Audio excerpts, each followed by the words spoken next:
Pemirsa, hari ini kurs rupiah terhadap dolar Amerika menguat tipis. Perdagangan rupiah hari ini ditutup pada level 14.674 atau naik 19 poin dari sebelumnya 14.693 per dolar Amerika. Meski demikian, secara keseluruhan rupiah sepanjang tahun ini sudah mengalami pelemahan hingga lebih dari 15%. Untuk membahasnya kita bergabung bersama ekonom Cipta Dana Securities Arga Samudro. Ya, Pak Arga, kurs rupiah terus melemah, berada jauh di atas asumsi APBNP 2015. Apa dampak yang akan terjadi terhadap harga-harga barang atau inflasi? Ya, kami lihat pelemahan yang terjadi secara itu dari awal tahun ini memang sebagai akibat dari faktor eksternal. Walaupun di hari ini menguat tipis, tapi secara perdagangan intraday rupiah sempat menguji level 14.780. Sempat menyentuh level tertingginya gitu ya, sebelum di jam-jam terakhir kemudian ada intervensi mungkin dari Bank Sentral dibawa ke level terakhir di 14.700-an 40-an. Kami melihat hal tersebut memang sebagai implikasi dari pergolakan dan juga fluktuasi di eksternal, di mana ini akan berakibat pada tekanan inflasi dari sisi demand, terutama dari sisi inflasi inti yang kami perkirakan mungkin di first half 2016 nanti itu akan merangkak naik ke atas di atas 5% daripada level sekarang di sekitar 4,8-4,9%.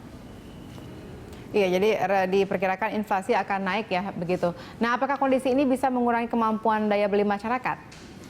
Ya jelas, tapi kami perkirakan memang inflasi yang terpengaruh di sini adalah inflasi inti, di mana kemungkinan barang-barang yang masuk dalam komponen inflasi inti adalah barang-barang impor yang terdiri dari konsumsi seperti tas, kemudian yang sifatnya lebih tersier dibandingkan dengan barang-barang kebutuhan pokok.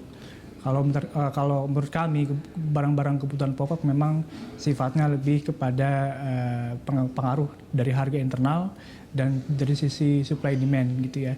Jadi menurut kami tekanan inflasi ke depan memang lebih gradual, pengaruh dari rupiah ini lebih kepada inflasi inti ke depannya dibandingkan dengan inflasi secara umum. Oke, baik. Kalau kemudian tadi juga Anda mengatakan hingga saat ini belum ada sentimen positif yang bisa mendongkrak rupiah. Nah, kemudian apakah kurs rupiah juga akan tembus ke level 15.000? Anda perkirakan misalnya? Kami melihat pasar global juga akan mencermati apa yang akan terjadi selanjutnya dari episode kebijakan moneter yang akan kita lihat di tanggal 29 Oktober dan juga tanggal 17 Desember, di mana tanggal tersebut merupakan rapat FOMC meeting yang dua rapat sisa terakhir di tahun 2015 ini. Apakah nantinya di bulan Oktober maupun Desember akan terjadi kenaikan suku bunga The Fed yang sudah ditunggu-tunggu lebih dari 7 tahun gitu ya. Kalau misalkan terjadi, maka kami melihat ini sebagai suatu katalis positif buat market, sehingga ketidakpastian akan sedikit mereda dan juga di tahun 2016 nanti kita akan melihat stabilisasi nilai tukar akan lebih terjaga setelah atau pasca keputusan dari kenaikan Fed rate. Iya, baik. Terima kasih ekonom Cipta Dana Securities Arga Samudro telah bergabung bersama kami.